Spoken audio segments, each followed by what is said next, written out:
Hey. What's up, everybody? Welcome back to another episode of Don't Tell Mom. Hey, this y'all. is the podcast, the brother and sister duo, where anything and everything goes. I'm Cullen. And I'm Brittany, and welcome back. We have a super special guest on today I am so excited about. It is Sherry Moore. Sherry Moore, welcome. Thank you so much for coming. Thank you so much for having me. Y'all, Sherry is a licensed counselor, and she specializes in substance abuse, which y'all know we've been talking about for the last few weeks. I was about to say, time out.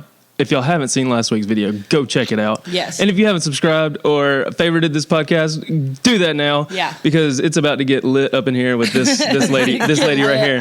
I cannot wait. I'm really nervous and excited to see what happens. So yeah. Go continue. Sorry. Cullen's been super excited about this one because this is we're gonna get into it I think today a little bit, but so we have Sharon. Tell us a little bit about yourself. Where are you from? You from here? I'm from Birmingham, Alabama. Yeah, that's right. Yeah. Sweet home. Are you an Auburn or Alabama fan? Auburn, War Eagle. No, get it out. Yeah, Podcast War is Eagle. over. Oh my gosh. And we're done. Before we went live. No, it's okay. It's okay. We'll forgive Our dad you. was an Auburn fan, so we'll give you some slack. We were in a house divided. Okay, Birmingham, Alabama, born and raised, and tell us a little bit about yourself. How did you get into substance abuse and or counseling in general? And I know that's not your only thing. You do other things, but tell us. I got into counseling, substance abuse counseling, many years ago, probably about 30 years ago. 30? Uh-huh. You don't even look 30. Yeah, I was about to say. About 30 years It's ago. not nice to have somebody's age. That's awesome. Yeah. So how'd you get into it? Well, I started working many years ago at Bradford Parkside, and I was a program aide, and I really started enjoying it and found my niche there. And so I went on to further my education so that I could be an asset to the field. Okay. And so ever since then, I've just been doing it, and Yeah. I really enjoy it. This is something I'm very passionate about. Okay. You found your calling then. Yeah, huh? I guess so. I love it. Well, you're good at it. I know that. She said passion, and like it's just crazy. We were just talking before we started recording, and like how we started this podcast off in general is like just having fun and being silly, talking about our mom and like stuff we didn't tell her and stuff. But like the way that God's worked in this podcast in our lives, and like myself personally, it's just crazy to have a freaking counselor sitting right here and all the testimonies we've heard in the comments and last week. And it's a newfound passion, I think, in the direction the podcast is going. So I'm stoked. It's funny too. Like the professionals we've had on the podcast are just our friends that we used to run amok with when we were kids. So this took it to a different level for sure. Tell me how. I'm kind of curious just about your job. How is like alcohol, substance abuse, things like that different than other kinds of psychology? I mean, it's just in a whole field of its own, right? Yeah, it's in a field of its own, but also we have to recognize that substance abuse, alcoholism, those things are a symptom of whatever the underlying problem is.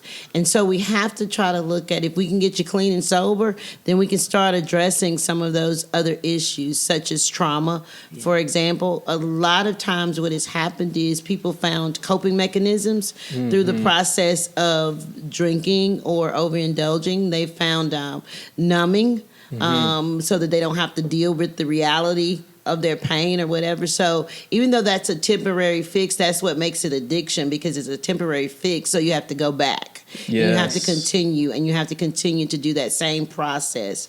So that then begins to affect the brain in so many ways, the pathways, because now the brain has been accustomed to actually operating on its own, but then when you start injecting this foreign agent into it, now how it normally works is now waiting on that foreign agent to be introduced, that's why we call it an illness. It's actually an actual illness. That's so crazy. And honestly, 3.5, 4 weeks ago, that would have been total Chinese to me.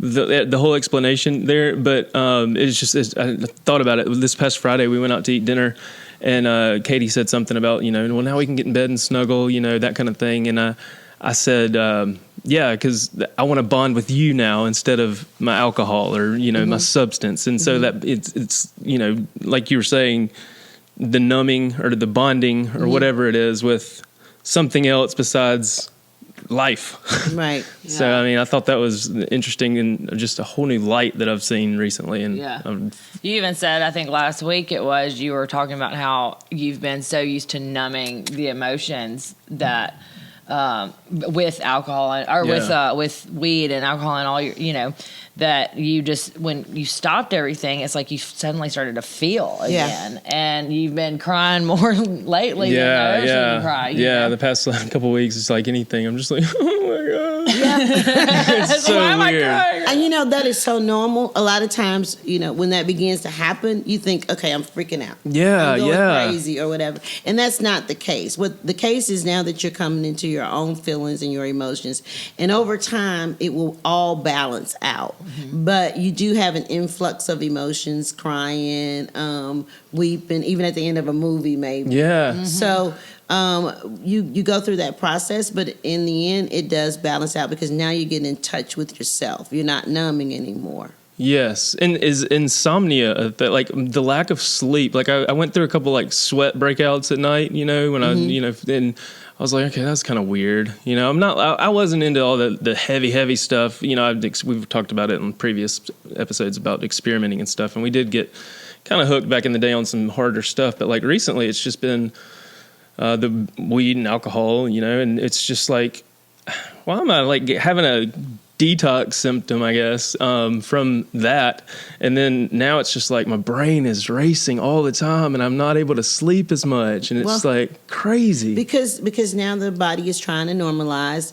It's trying to get back into condition in its normal state. And sometimes we often have some issues that we never even thought about previously that we have to explore. That's why counseling is so important, because we need to explore the insomnia. We need to explore the racing thoughts. We need to look at those things and talk it through talk therapy. Or it may be another alternative. Who knows? But a lot of times what happens, the body starts to the brain is trying to normalize and get back to doing its natural thing. Now, this might be a little personal question, but did you have any alcohol or like substance abuse or anything in your family or history, or like what drove you to the passion or the field you're in, other than just? Is that too personal? Like, you don't have to answer. I don't want to bring up anything. Who's the teacher here, Coach? But it's okay. I'm just curious. And it might be, I have seen alcoholism up close and personal, and I don't know if that drove me, but something about that, I just saw people not being their best self. Mm-hmm.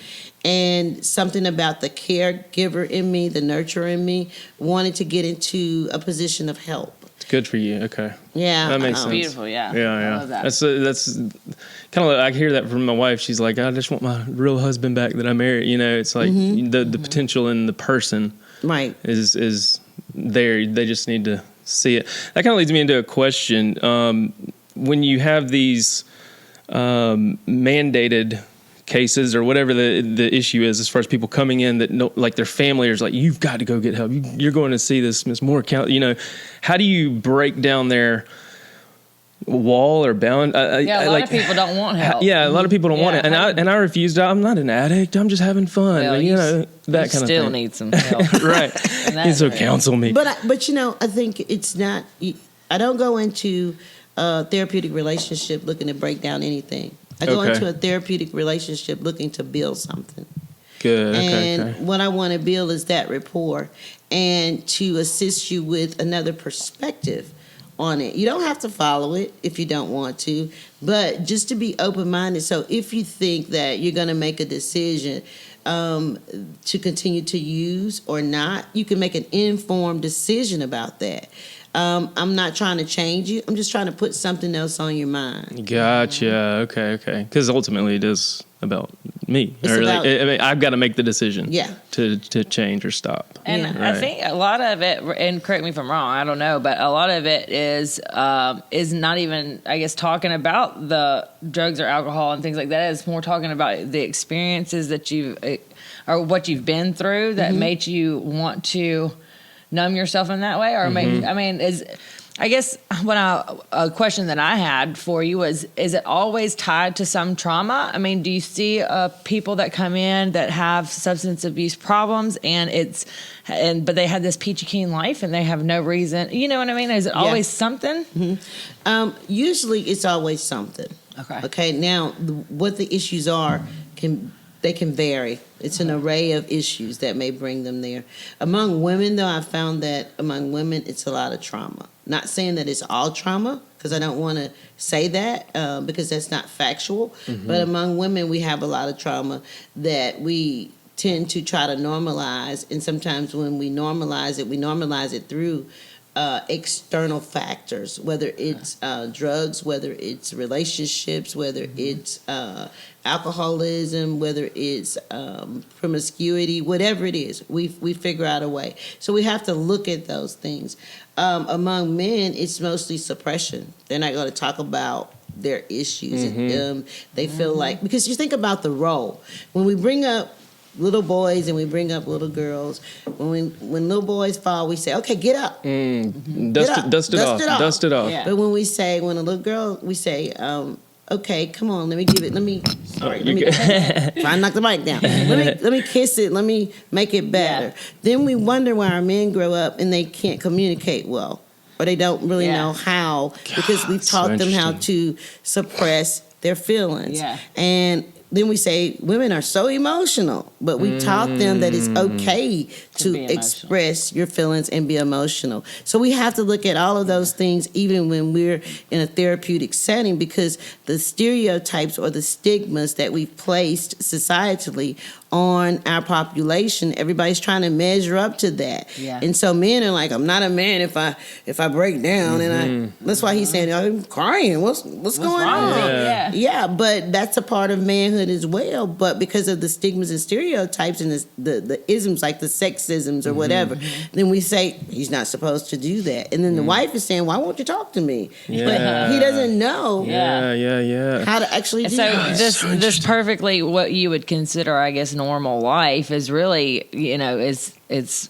all these things have added up into kind of forming us, especially down here in the South. Absolutely. I've got a 3-year-old son and a 4-year-old daughter, and it's been a topic of contention with us as far as me disciplining my son. I'm just harder on him naturally. It's weird. I'm like, I get my mean voice out more with him, and I think that was placed on me. But see, I'm lucky as well because I have 3 sisters, so I've got a little feminine tendencies to me too here. No homo, nothing wrong with homo, but no homo. But so I feel like I've got a little, I've worn the dresses and the makeup growing up and stuff like that with my sisters. But yeah, it's so interesting though, because there's been times where I just I'll snap on Brooks a little bit harder than I will Gaines any day. Dad would, call you, he would rough you up, and you know what I mean? Drop the ball, butterfingers. Yeah, where with the girls it was always, come here, Prince, hey, sweetie, those kind of things. That's coddled. So crazy to think about, And then how that is the most interesting to me, how that goes to when you're an adult, how it translates to, why you do these things, why you use, or why you get in these terrible relationships, or why you know what I mean, like your issues. I've been recently, this is kind of off topic, but I've been recently listening to the 5 Love Languages for Kids by Gary Chapman, I believe. Wow. And it's easy to see my daughter's love languages, but with my son, I'm like, I was even asking my wife the other day, I was like, what is his freaking love language? Because I feel like I could just have a better bond with him, because I'm actually feeling emotions again. It's like, I want that, and I can't figure out what his love language is. I'm halfway through it, but so it's really been eye-opening lately to just take every day by day with him and not be so rough on him. But what a scary thought though, that we're messing our kids up. I don't even have any. Wait a minute. I didn't mean it like that. Wait a minute. I didn't mean like that. But what I do want you to do is we just have to pay attention. His love language he's teaching you, you just got to pay attention, whether it's through coming up to you, asking questions, coming up, just sitting by you, or he has a way of doing it. We just have to kind of get in tune to it, because it could be something that happens so often that we're missing it a little bit. Yeah, it's hard. It's interesting because he loves to like wrestle and play with me on the ground, and I'm like, okay, so his love language is quality time or physical touch, but then we get school reports that he's been wrestling with kids at school. It's like, okay, I don't want you to do that. I don't know. So it's a learning curve for sure. Yeah. Let's see. What's another question here? We've got kind of going back to the whole feeling my emotions and stuff again. When somebody quits using a substance, but they still have the behaviors of when they were using the substance, kind of, I think they classify it a dry drunk syndrome. Mm-hmm. How do you manage that to decrease stress? Like, I think for my wife, essentially, I mean, more than and family, I guess, but like, I feel like when I'm talking about insomnia and stuff, you know, when I was drinking every night, every night, I would stay up till 2 a.m. or whatever, and instead of drinking water and eating food, I was drinking alcohol and smoking weed, you know. Mm-hmm. And so but now I'm not doing that, but I'm still going through those same motions. And so it's pretty stressful for Katie to be like, well, he's not using, I don't think, but he's still acting like he was. And like, mm-hmm. Do you have any advice on that? Yeah, that's, I want you to know that that's, again, normal. What happens is, I think, when we're practicing the principles of recovery, we automatically think that once we start practicing these principles that that's going to work out. Mm-hmm. The first process of practicing the principles is actually to stop using. Then we have to work on the behaviors. Mm-hmm. Okay? Stop using. By stop using, do you mean everything? Well, I mean, whatever you're doing that you're addicted to. Okay. If it's alcohol, if it's smoking marijuana, whatever it is, if it's opiates, whatever it is. So the initial thing is to stop using, and then we get clarity. That's just the beginning process of what else we have to do. Okay. That's not the end all be all. That's just to get you to a point of clarity that we can have even the discussions that we're having now, where you're open about, hey, something else is going on now, and this is going on. And so we have to reflect, evaluate our behavior. We have to try to get to know the real, authentic us. Mm-hmm. That you can do that through meditation. That's so crazy. I used a meditation app last night to go to sleep. I don't think I got through the intro. Yeah. But like just feeling your body just really, I was like, whoa. I was gone. Yeah. The body is an amazing, it's amazing. We can do that through breathing exercises, especially with the insomnia, like some deep inhale, exhale. You can also, we just bought a book for my daughter using rainbow breath, where you reach up and come down, dandelion breath. Yeah. You know, all these things. I even texted my wife the other day. I was frustrated with something. I was like, dandelion breath is not working right now. It's just not working. You're just like hitting all these points, though, that I'm going through right now, and you're mentioning this stuff. It's crazy. Yeah, sorry. And those things will help you. We have also, I'm sure you guys have heard of it, going into your happy place. Mm-hmm. Okay? Mm-hmm. Find that place in your mind where it's calm, you feel comfortable, you feel safe. If it's walking on the beach, if it's in your childhood home, wherever it is, find that place in your mind and go there and just breathe and relax. You know? Yes.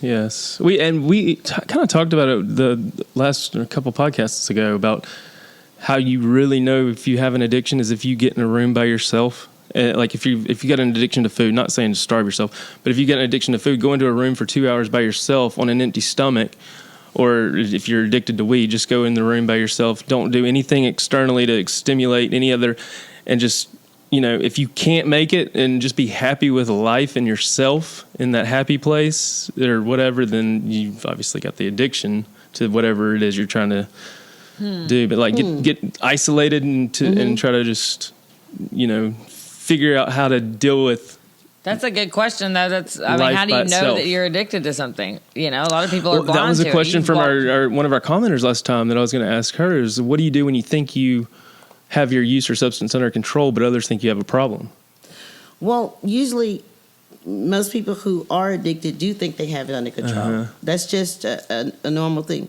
But what you have to do is, why is it that you're fighting the input, the feedback? What are you protecting? Yeah. Why won't you look at it? Yeah. You see what I'm saying? Why Right. won't you assess it and examine it? Yeah. Not And instead of just being like, no, I don't. That means that you're very protective of this issue, which means there is a possibility that something is going on. Yeah. And addiction is very cunning, it's baffling, and it's powerful, meaning that it can be very manipulative. And so you're not getting a clear picture, and other people are actually seeing what it is that's going on with you. So what's up that you don't want to take that feedback and take a moment or take a couple of weeks or months and just look at it? Yeah, that's true. Step away. Because I argued until I was blue in the face that I wasn't addicted to even weed. It's just like, it's not that big of a deal. I'm not on the streets homeless, but I was leaving the house and going here instead of here, and instead of putting all this stuff together and doing all these like things to better my life, I was thinking about getting more. How to get more, yeah. Yeah, so that's... Here's a question. I mean, you, Colin, this is, I guess, directed at you, but you say, okay, well, I feel like I have an addiction to this, but I got this under control.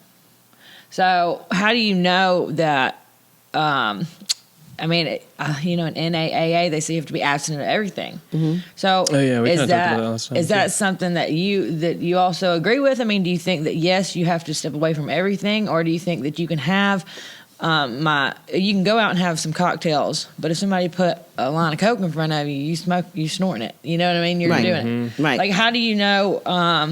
Can you be an addict to just one thing, or you just, if you're an addict, you're an addict, and you got to stay away from all mind-altering substances? I mean, where I got what you're saying. Yeah. I got you. Well, here's the thing. Why take that chance? That's first of all. Why take that chance? Usually, a lot of people who started and got addicted to cocaine started off with something else. And it led to something else. And it led to something else. And now we call your DOC, your drug of choice, is because that's what you found that you really enjoy doing. Okay, so usually the alcohol, if you're a recovering addict or whatever, and you say, okay, I'm just going to drink. And it's going to be people that differ with me, but that's okay too. But usually what happens is once you start drinking the alcohol, then you figure out, maybe I want to now do the cocaine because I really like it. Why not do it? Yeah. And your walls are a little bit weaker there because you're a little inebriated and Or you'll end up overindulging in alcohol because you're justifying it, saying that, well, at least I'm not doing the cocaine. And so that happens a lot. But eventually people always go back to their drug of choice. Yeah. Whatever that is that they like. Yeah. Because that's the addiction, right? Right. Breaks you down. Right. That's so cool. It's scary too because it's like it could be. I mean, it's just like it's so prevalent. Even like if you've got an addiction to food, you can't stay away from food your entire life. If you've got an addiction to alcohol, you're going to be out at work functions and there's going to be alcohol there, or something like that. So it's definitely a process. Yeah, it really is. For sure. With the food thing though, it's something we need. Right. So we have to do it in moderation. With the cocaine and the alcohol, we don't need it. And we don't know how to do it in moderation. That's what caused the addiction. Right. Okay? So we have to be realistic in our comparison as to what we can and cannot do. Being an alcoholic or an addict, there's no way you can pick up and stop. Because the first time you did it, and you realized that you was an alcoholic or an addict, that was your best time. What do I mean by that? That was the only time that you could stop. If that doesn't make sense, that it doesn't, because you're not able to stop that way. You're gonna have to put it down. Yeah. And that's the bottom line. And it's scary because now I gotta really deal with my issues. I got to really get to know me. I got to really, go into some unfamiliar territory because I've been disconnected from myself for so many years, Yeah. What do you... Go ahead, sorry. I was going to say, what do you think, you say to get back in touch with yourself, and some people don't even know what that would look like because you've been high so long. You know what I mean? And you just, normal is high. So you're going, well, I don't know who I am without the drug. Okay, go explore. Yeah. Okay? Find out if you like to cook. Find out. It's not boring. People think that it's boring, but working on yourself, it's a very intriguing thing because so many things unfold about you that you never even knew because you didn't take the time. Figure out what it is that I like to do. Because one thing about addiction is it's a disruptor. It disconnects you and it disrupts relationships. It disrupts you from being the best you that you can be. It alters and disrupts your normal personality and attitude towards things, how you view things. So do we really want to go through life like that? It's so funny because prior, 4 weeks ago, I was like, I can't, I would have more fun if I was to smoke a bowl and then try to put a toy together, or smoke a bowl and try to put the Christmas lights up, or something you're saying, like that. I'm a great dad when I'm high because I want to play. Yeah, it makes me turn into a horse, and it's like. But now my switch has just been completely flipped upside down. Now that I'm focusing on myself and trying to figure myself out, that kind of being only 3 weeks in for me, I'm curious. We've kind of probably already touched on it in a sense, but what should I expect as the process progresses, or what is something that is not really talked about for people that don't know what's something that they should know if they're trying to start the process of what to expect in the future? Kind of like we talked about my insomnia, how to be and, successful at it too. Yeah. my emotions. You got to. Those are some things. Agitation. Yes. Yes. It's been there already. Check that out. And as soon as I do that, I feel like my wife feels like I'm getting a little defensive, even though I'm not. It's like I'm completely being 100% honest, but the trust has been broken a long time ago. That's going to be so hard to build back. But over time, I feel like it's going to happen. But just getting agitated and defensive anytime there's any type of question about anything, instead of just being understanding and putting myself in her shoes. Or just practice active listening. Don't take it as an insult, or don't take it as not active giving you a chance. I like that. Just really hear her, and then allow her to hear you. Okay. Yeah. Cool. Our memory card is full. Oh no, we lost the that's a good the visual. What you were just talking about though with the families of. Do you work with an addict's family? I mean, do you think that that's important to get them in that counseling? I think family members should be in counseling because here's the thing.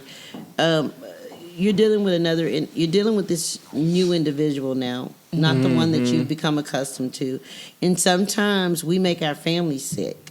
Totally. Okay? And so then when we get better, we think our family should be... why aren't you... Yeah, fine. Right. No, but they've been injured emotionally, and mentally and spiritually by what they've gone through with the addicted person. So it's best to get family counseling. Yeah. And so that, because sometimes, the addicted person who's in recovery says, I don't want to hear that anymore. I mean, I'm not like that. But you're not hearing that pain. Right. And then the one that was not in active addiction is saying, but you never heard me. Yeah. And so it causes a conflict. And then to build that trust back, you got to be able to communicate. Yeah. It's so crazy that she said that too, because, even Katie's saying you're a different person. My spouse has been high, and so they've been one way. And so that's the way that I'm used to. And that's the way that I've gone through the motions in my life with the person that's high doing those things. And now all of a sudden you're a completely different person. You're not high, and you're expected to go through these same motions with a stranger. Yeah. It's so crazy. Katie's doing the best that she's ever done on herself, and then to go through this with me, and she's going through these Facebook groups, Al-Anon groups, and it's seeing that it's normal for her to feel these feelings, because she's can't explain it to me because I get defensive or agitated or, well, I'm better. Why don't you understand that? And she last week she was just so mentally and emotionally having some. She was like, "There's a meeting tonight. I'm going to an Al-Anon meeting, face on face, one of those nights." And still just so hard for me to understand, and we do so much better when we text each other because there's no voice, there's no voice raising. Yeah, I'm just go in the other room and let me text you because I can actually get my thoughts out on paper, and that kind of thing. But yeah, it's just the emotions for me are high. The emotions for her are high because, like y'all were saying, it's just a whole new life after the past year and a half, especially, but throughout their whole marriage. I imagine it's kind of like if you gain weight or if you lose weight or whatever, you see yourself in the mirror every day, so you don't see the change. You know what I mean? Because it's so gradual or whatever. Like you see yourself the way you see yourself, and then other people, they see you and you go, oh, well, you've put on some weight. You know what I mean? Yeah. Like you're totally different. And you're going, what do you mean? I'm the same person I've always been. Yeah. Right. So it's confusing, and it's not just, I'm sure, for your wife, but for your kids and for everybody around you. You know. Yeah. When speaking of family, my question is, how do you think that if you grew up in a family where there was alcoholism or addiction, that you're destined to kind of go that route too? I mean, do you think that that's like that one, you got one with the other? That's a trick question. But I don't know. I mean, I'm just curious because we have that in our family, and so I always wonder, like, is it their fault? It's their fault, not mine. Well, you know? Putting blame on somebody. I know, right? So you want me to blame? No, I'm not. Okay, so here's what I do say as far as alcoholism. That's as far as I go with that part, is that it's almost like that the possibility is there because of the gene pool you came from. And it's almost like, okay, if I pour the gasoline on there and light the fire, I got a fire. If I drink this stuff, I might just ignite something. Right. You see what I'm saying? But that's not saying everybody. But Right. you have to be aware of that gene pool. Yeah, it's dangerous. Yeah. So there is like a it is genetics. It runs in the family kind of thing. In some areas, yeah. Yeah. In some aspects, yeah. And I think Mom did a good job. Like every time she saw us, after we were a little bit she always said, prior to drinking age. Yeah, she's be careful. Be careful. Yeah, you don't need to be drinking that much. You know how your dad was. Your dad and Yeah. your granddad. Yeah. Our granddad actually was an AA leader. Like he ended up recovering and becoming a leader of one of the meetings and stuff. But so that was like, in the back of my head, always hopeful. But then our dad, he tried. And he tried and he tried and he tried and he tried. Had lung cancer and still tried. Smoked till the day he died. I mean, I guess, like, I don't know, you just look at yourself and you compare yourself to, well, he couldn't do it. How am I supposed to do it? You know what I mean? If he couldn't quit smoking cigarettes after he was told he had lung cancer, how am I going to quit smoking cigarettes? You know what I mean? It's that whole comparison, I think, that we do a lot. You and I both do a lot. But, okay, so I'm shifting gears a little bit, and I'm curious as to when, AA, NA, that's been a big topic, and I know you've gone to a few meetings. Yep.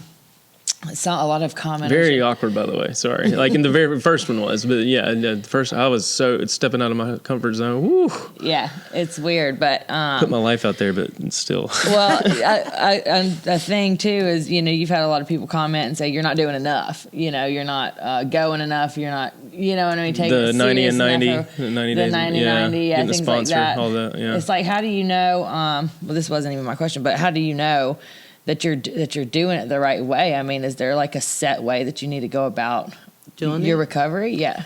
We have principles. There are principles in recovery. The reason that we say go to your meetings and find a sponsor is because not so much to tell you what to do, but that you can share some of these things, some of these feelings, and feel validated, like, I'm not losing it. I mean, I know the marriage has changed. I know I've changed. I know. And so somebody else that has actually experienced it can help you with those issues, Yes. A sponsor, you can be very honest. Hey, I'm struggling today. I'm not as strong as I was yesterday. I need you to help me. I need to talk to somebody. And you have that because we want to be available to help you on this pathway into a recovering person, and so you need that support even though you feel like you don't. That's when we come to saying that the illness is cunning, baffling, and powerful, because you're trying to do it your way. Fact is, when something has been done and it has been proven to work, why would you go against it? True. Right. Yeah. Yeah. You can't tweak it and make it your own, right? Even though we want to. You can't. Right. You can't go on a diet but still eat cake every day because you just tweak Well, that me one part and of it. Katie were talking about this other day. Me and Katie were talking about this other day about the sponsorship and that kind of thing, and I was like, but who's to say you're struggling, but you can still lie to your sponsor. But her rebuttal or reply was, well, you really can't, because they've been there and they know, they know when because they, and she kind of was saying the same thing. Like she can tell just by my actions and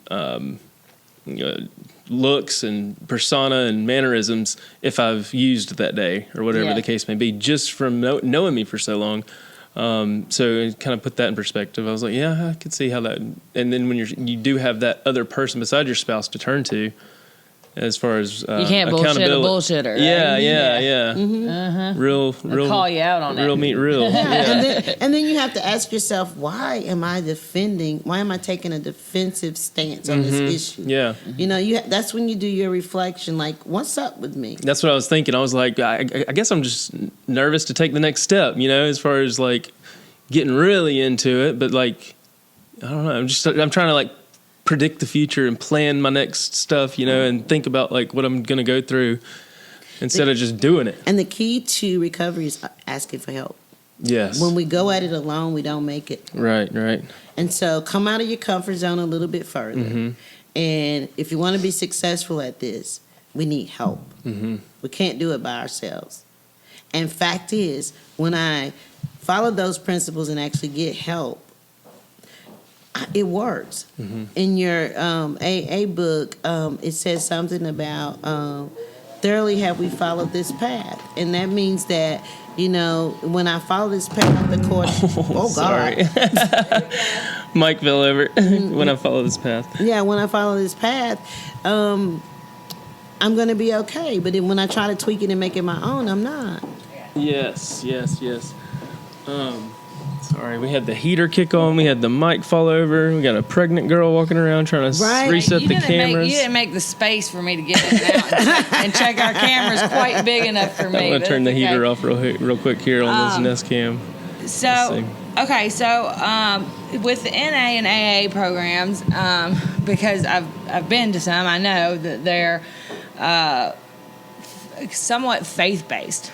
So I guess, there's a higher power. That's what. And it's not like, you have to believe. This was my hardest thing when it came to accepting NAAA, because it's, I don't want to be told what to believe in, and you know what I mean? Yeah. Things like that. And I imagine that people, especially people that have had a hard life and that have been through addiction and don't necessarily go to church on Sunday when you're, smoking crack on Saturday. Like, that's not really your priority. So it's not like you're super religious. I mean, I'm sure you meet a lot of people that aren't, super religious, but that's part of the NA is finding a higher power. That was what I struggled with, but I found one. And I remember this, actually, I have a quote written down. It says, walking in faith is not a feel-good experience, it's a blindfolded experience. And that's exactly what I think it is. It's like, well, you just got to trust, right? It's like Martin Luther King said, take the first step even though you can't see the staircase. What do you say to people that, want to do that are put off by the program and by going to meetings and things like that when because that's a factor in the process? Okay. All this technology. Together today. Lord. All right. What would I say? I would say, first of all, it's not a faith-based program, because listen at what it says. Okay. It says, find a God of your understanding, not based on anything else. You. Okay, that is so open. Okay, that it could be whatever you want it to be. Yeah. that keeps you positive, that keeps you focused, that keeps you from using. It's the principles are a spiritual path, spiritus, meaning man connected to a higher power. Okay, and that higher power is just the better person of ourselves, the higher person within ourselves. So if you find that to be based on your religious principles, that's fine. But if you find it to be on your spiritual principles, that's fine. We are a group that, listen, you can be agnostic, you can be atheist, it doesn't matter. Where do you find a group like that? Yeah. It doesn't matter whether you're rich, whether you're poor, whether you're black, whether you're white. It doesn't matter whether you're female, whether you're male. All that matters is that you have the desire to stop. Yeah. Yes. And it didn't even say you had to. It just said the desire to stop. Yeah. That's so crazy because the first meeting I went into, I was just baffled that, there's this guy in a Mercedes with the North Face jacket on, and I was just like, God, I wanted to know what he was doing, like just, you get all these like, God, this is crazy. It's then you not had the stereotype that you were thinking. Yeah, and then you had like the motorcycle with the tattoos guys coming in, and then you had the older man, and then it was just a whole variety And of think about humans. that is such a non-judgmental group. Right. Yeah. I mean, where you can actually be free to be you because it's accepted. Yeah. The only thing they say is just have the desire. If you just have the desire, we'll work with you. Where can you go Yeah. Yeah. and interact with people like that? And then they don't care about your history, Yeah. what you've done, when you did it, who you did it. They don't care. All they care about is helping you to develop and become the best you that you can be. I think that's awesome. That is That's amazing. awesome too. That's what we're all striving for, I hope. Yes, Yeah. oh, totally. And I didn't kinda, wake up this morning going, I hope I can be a really shitty person. Let's really get after let's it just see today. how bad this day's gonna suck. Yeah, let's take that parking spot. Yeah.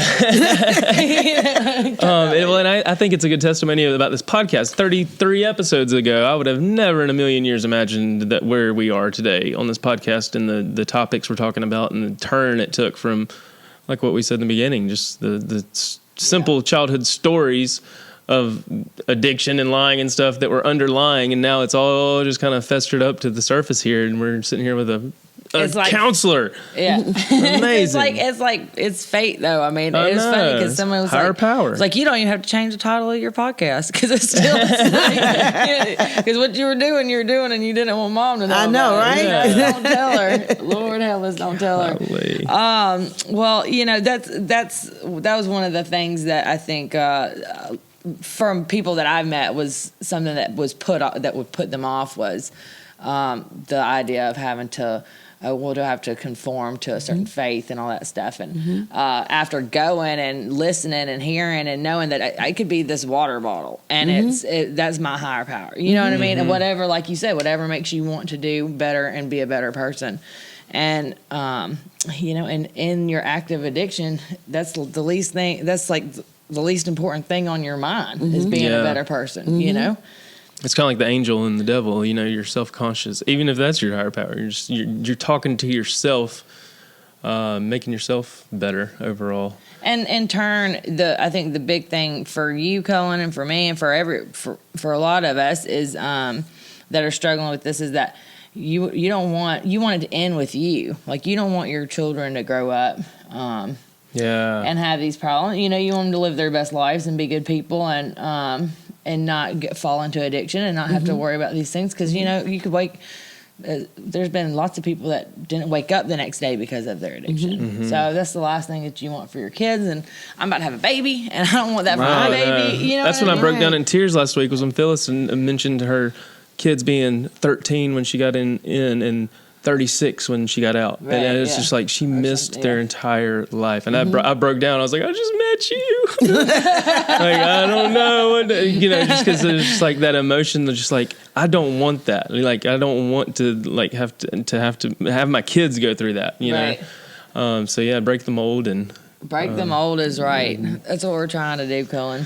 I hope that you're taking some of this in. Oh, I'm taking it all in. Yeah, this has been very, very, very helpful. I need to get her contact information so I can call her any time of the day.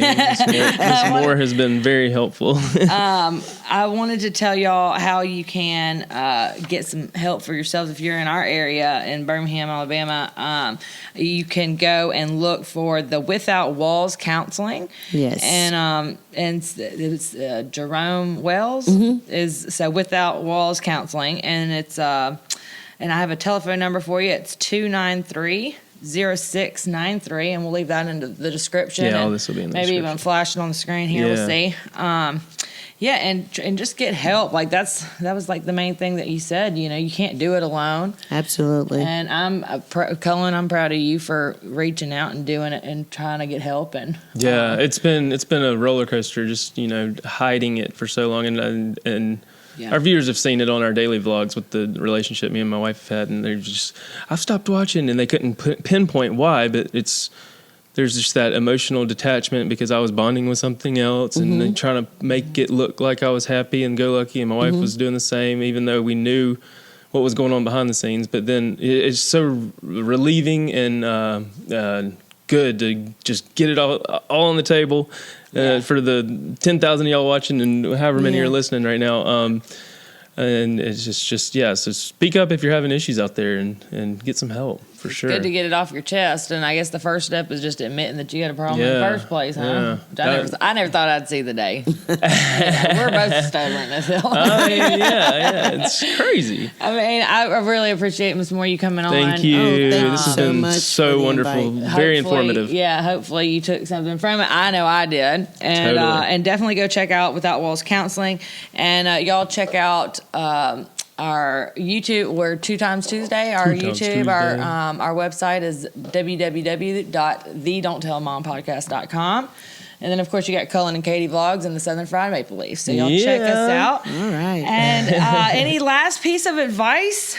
Yeah, what's the best advice you've... that was one of the questions I never got to. What was it? Where was it? The best advice. Best piece of advice overall. Overall, for the listeners. Anybody struggling with any of this. The best advice I can say overall is whether or not you're struggling. You know whether or not you have an issue. Don't be afraid to seek help. Don't be afraid to go out and seek somebody to assist you with that. And just come clean. If you're not even ready to admit you're an addict or an alcoholic, just go hear what they have to say to you, or go and just have someone to listen. And let's just try to develop a rapport, because that's hindering you from being the best you that you can become. I love it. Thank you. Amen. Thank you so much. Let's do that. That's amazing. All right. That does it for this episode. We'll see y'all next week. Episode 35.